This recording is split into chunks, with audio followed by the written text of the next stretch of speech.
आप देख रहे हैं डार्क फाइल्स। तो चलिए बढ़ते हैं आज की इस कहानी की ओर। राहुल और रेहान दोनों बहुत अच्छे दोस्त हैं।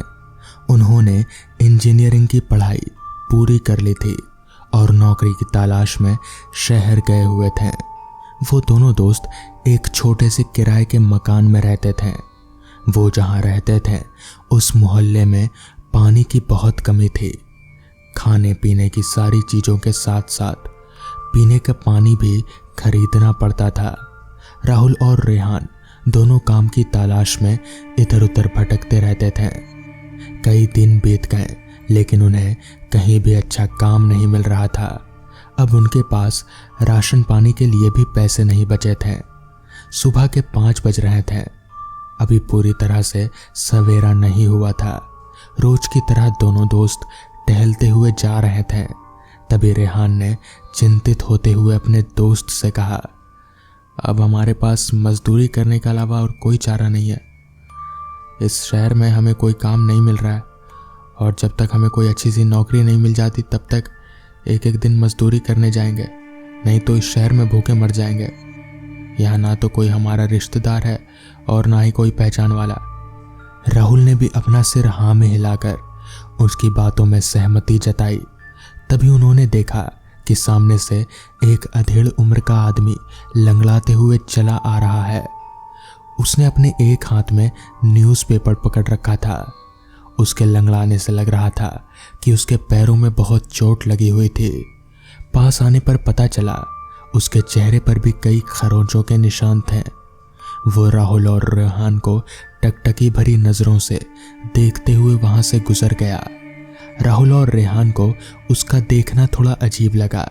इससे पहले कि वो उसके बारे में कुछ बातें करते 4 कदम आगे बढ़े ही थे कि तभी पीछे वो आदमी मुड़ा और जोर से आवाज लगाई, ए रुको, मेरी बात सुनो, पास आओ मेरे। उसकी आवाज बहुत ही अजीब और गले में फंसे हुए खराश जैसी थी।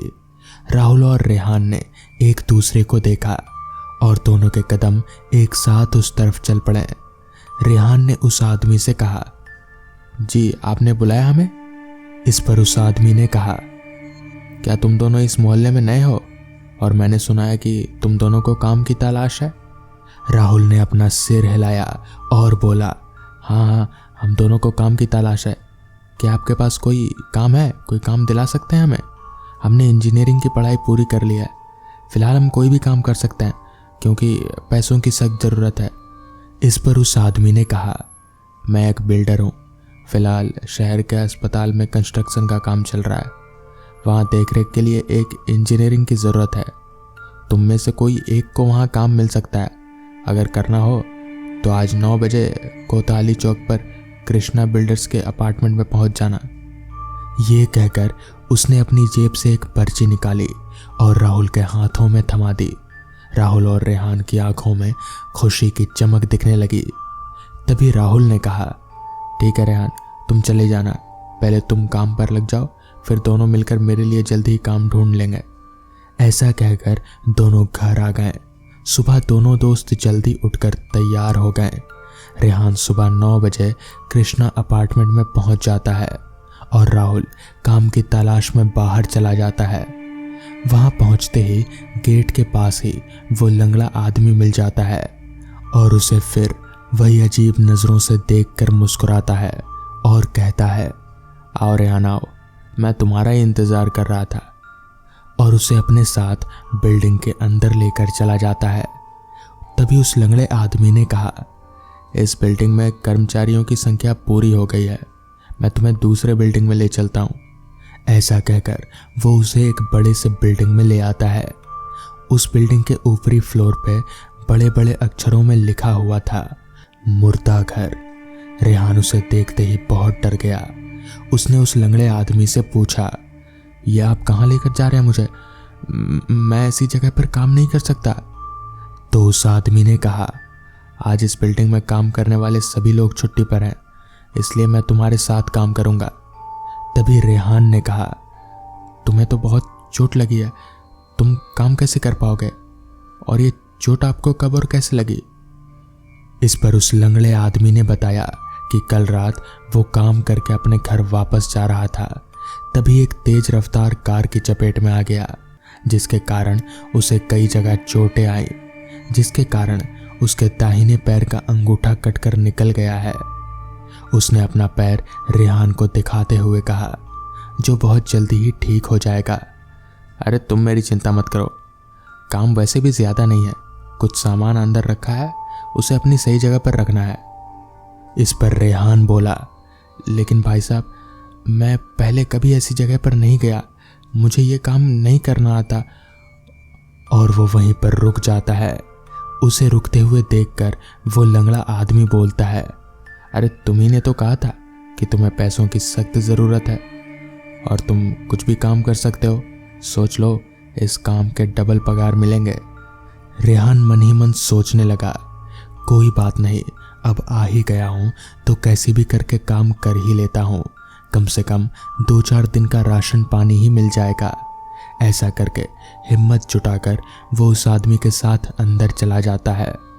उस आदमी ने इशारा करते हुए कहा कि उस कमरे में करीब 20 से 25 मुर्दे हैं, उसे हमें लाकर एक क्रम में स्ट्रेचर पर रखना है और उनके दाहिने पैरों के अंगूठे पर टैग लगाते जाना है। रेहान ने डरते डरते अपना सिर हाँ में हिलाया। वो आदमी मुर्दे के सिर को पकड़ता और रेहान पैर की तरफ को पकड़ता, फिर बारी बारी उसे स्ट्रेचर पर रखते जाते हैं। सारे मुर्दे रखने के बाद उस लंगड़े आदमी ने रेहान से टैग लगाने के लिए कहा। रेहान बारी बारी से टैग लगाते जा रहा था। जब आखिरी मुर्दे के पास वो गया तो उसने पैरों तले जमीन खिसक गई। रेहान ने देखा कि उस मुर्दे के दाहिने पैर का अंगूठा कटा हुआ था।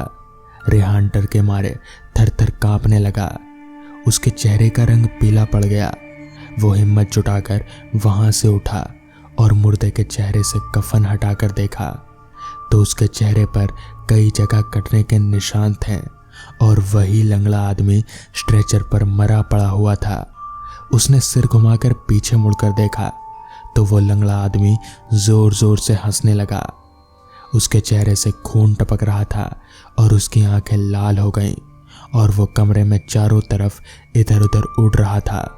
रेहान को चक्कर आने लगे।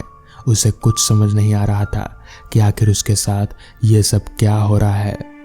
तभी अचानक से वहां पर राहुल पहुंच जाता है। राहुल के आते ही वो बूढ़ा आदमी पता नहीं कहां गायब हो गया। राहुल ने तुरंत रेहान को उस बिल्डिंग से बाहर निकाला और उसने अपने जेब से न्यूज़पेपर का एक टुकड़ा निकालकर रेहान को दिखाया। दरअसल उस टुकड़े में वही खबर छपी थी कि एक आदमी की कार के चपेट में आकर हुई मौत, और तस्वीर उसी लंगड़े की थी। तो दोस्तों, ये थी आज की पहली कहानी। तो चलिए बढ़ते हैं आज की दूसरी कहानी की ओर। ये कहानी है सोनपुर की, जो वेस्ट बंगाल का एक छोटा सा गांव है। उस समय गांव में बिजली नहीं पहुंची थी तो लोग रोशनी के लिए लालटेन का उपयोग करते थे। लोगों के घर भी बहुत दूर दूर हुआ करते थे। उस गांव में 2 दोस्त शायोन और बापी रहा करते थे। उनके बीच गहरी दोस्ती थी। शायोन 15 साल का और बापी भी उसी की उम्र का था। दोनों को जब भी समय मिलता गांव के ही एक बगीचे में पहुंच जाते और कभी आम तोड़कर खाते तो कभी अमरूद। फिर वहीं दोनों खेलते कूदते और जब शाम हो जाती तो घर की ओर रवाना होते थे। दोनों ने पढ़ाई छोड़ दी थी और काम धंधे में अपने माता पिता का हाथ बटाते थे। एक दिन ऐसे ही पीपल के पेड़ के नीचे बैठकर दोनों बातें कर रहे थे। तभी शायोन बोला, यार बापी, हम लोग काफ़ी दिनों से मछली पकड़ने नहीं गए, क्यों ना कल हम लोग मछली पकड़ने चलें? जो भी मछली मिलेगी मस्त फ्राई करके खाएंगे। इस पर बापी बोला, बोल तो तू एकदम ठीक रहा है, मैंने भी काफ़ी दिनों से पोखर से मछली पकड़ कर नहीं खाई है। मैं तो अब मछली का स्वाद भी भूलने लगा हूँ। पर एक दिक्कत है, अगर हम दिन के समय मछली पकड़ने जाते हैं तो शायद मछली नहीं मिलेगी, क्योंकि दिन में मछलियाँ बहुत सतर्क रहती हैं और जाल में नहीं आएंगी। इस पर शायोन बोला, बात तो तू ठीक बोल रहा है रे, फिर रात को चलते हैं, उस समय मछलियां आराम करती हैं तो उन्हें पकड़ना आसान होगा। इस पर बापी बोला, पर रात के समय माँ बाहर नहीं जाने देगी। इस पर शायोन बोला, तब तो एक ही रास्ता है, हम लोग भोर में चलते हैं, उस समय बाहर जाने से कोई मना नहीं करेगा।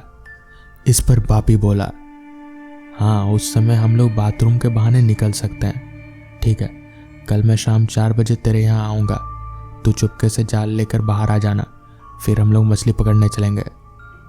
शायोन रात के 3 बजे ही उठ गया। वो जल्दी से जाल और बांस की एक टोकरी रखकर तैयार हो गया। सुबह 4 बजे दरवाजे की कुंडी खड़की तो शायोन ने दरवाज़ा खोला। सामने बापी ही था। दोनों ने बिना आवाज़ किए दरवाज़ा बंद किया और पोखर की तरफ चल दिए। रास्ता बहुत लंबा था और चारों तरफ घुप अंधेरा भी। शायोन एक लालटेन के साथ लिए आगे आया था तो उसी के सहारे दोनों आगे बढ़ रहे थे। तभी शायोन को अजीब सी बदबू आनी शुरू हो गई, जैसे कोई लाश हो। आसपास कोई कुत्ता भी रो रहा था। उल्लू की अजीब तरह की आवाज़ उस माहौल को और भी डरावना बना रहे थे। शायोन डर रहा था। शायोन डरते हुए बोला, क्यों रे बापी, कैसी बदबू आ रही है, जैसे कोई सड़ी हुई लाश हो आसपास, और ये कुत्ता क्यों रो रहा है? मुझे तो डर लग रहा है भाई, चल वापस चलते हैं। इस पर बापी बोला, कुछ नहीं, तू फालतू डर रहा है, आज बहुत सारी मछलियां पकड़ेंगे और खाएंगे। इस पर शायोन बोला, ये तेरी आवाज़ को क्या हुआ रे, तू नाक से क्यों बोल रहा है? इस पर बापी बोला, कुछ नहीं, वो थोड़ी सर्दी लग गई है, तो फालतू बात मत कर, जल्दी जल्दी चल, मुझे भूख लग रही है। फिर दोनों जल्दी ही पोखर पहुंच जाते हैं। वहां चारों तरफ एकदम सन्नाटा था। झिंगुर और मेढक की आवाज़ चारों तरफ गूंज रहे थे। शायोन ने जाल निकाल लिया और बांस की टोकरी को अपने पीछे रख दिया, जिसमें मछली पकड़कर रखना था। इस पर बापी ने कहा, मैं मछली पकड़ता हूँ, तू टोकरी संभाल। छोटा सा जाल था तो कम ही मछलियाँ पकड़ में आई। शायोन ने मछली को टोकरी में रख दिया, फिर दोबारा जाल फेंका। पीछे से चपड़ चपड़ की आवाज़ आ रही थी, जैसे कोई कुछ चबा रहा हो, पर शायोन ने ध्यान नहीं दिया। वो जाल डालकर इंतज़ार करने लगा। इस बार ज़्यादा मछलियाँ हाथ लगी। शायोन ने मछलियों को जैसे ही टोकरी में डालना चाहा तो देखा टोकरी पूरी खाली है। तभी शायोन बोला, कि रे बापी, मछलियाँ कहाँ गया? इस पर बापी बोला, मुझे क्या पता, शायद भाग गई होंगी। इस पर शायोन बोला, कोई बात नहीं, इस बार बहुत सारी मछलियाँ हाथ लगी हैं, इनको संभाल, मैं फिर से जाल डालता हूँ। शायोन फिर से जाल डालने चला जाता है। पीछे से फिर वही चपड़ चपड़ की आवाज़ आती है। इस बार फिर से बहुत सारी मछलियाँ हाथ लगी थी। शायोन बहुत खुश था। उसने मछलियों को टोकरी में डालना चाहा तो फिर से मछलियाँ गायब थी। तभी शायोन बोला, कि रे बापी, फिर से मछलियाँ गायब। इस पर बापी बोला, मुझे क्या पता, भाग गई होंगी। इस पर शायोन बोला, कोई बात नहीं, इस बार पहले से भी ज़्यादा मछली हाथ लगी है, इनको अच्छे से संभाल, मैं आखिरी बार जाल मार कर आता हूँ। फिर से वही चपड़ चपड़ की आवाज़। इस बार एक भी मछली हाथ नहीं लगी।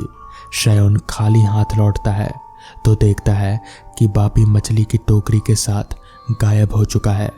शायोन सोचता है कि शायद बापी मछलियों को लेकर घर चला गया होगा। शायोन भी घर की ओर चला जाता है। घर पर जाकर सो जाता है। शायोन सुबह उठकर बापी के घर मछली लेने जाता है और उसके घर का दरवाज़ा खटखटाता है तो बापी की माँ दरवाज़ा खोलती है। तभी शायोन बोलता है, काकी माँ, बापी कहाँ है? इस पर बापी की माँ बोलती है, क्या बताऊँ बेटा, कल शाम से उससे तेज बुखार है, उसके पिताजी वैद्यराज को लेने गए हैं। रात भर वो सो नहीं पाया, मैं रात भर उसको ठंडे पानी की पट्टियाँ लगाती रही हूँ। शायोन को काटो तो खून नहीं, तो फिर अगर बापी कल रात से घर से बाहर नहीं निकला तो फिर उसके साथ मछली पकड़ने कौन गया था? तो दोस्तों, ये थी आज की कहानियाँ। अगर आपको ये कहानियाँ पसंद आई हों तो वीडियो को लाइक और चैनल को सब्सक्राइब करना ना भूलें। तो मैं आपका दोस्त आर्यन जल्द ही मिलूंगा आपसे ऐसी ही नई कहानियों के साथ। तब तक के लिए अपना ख्याल रखें।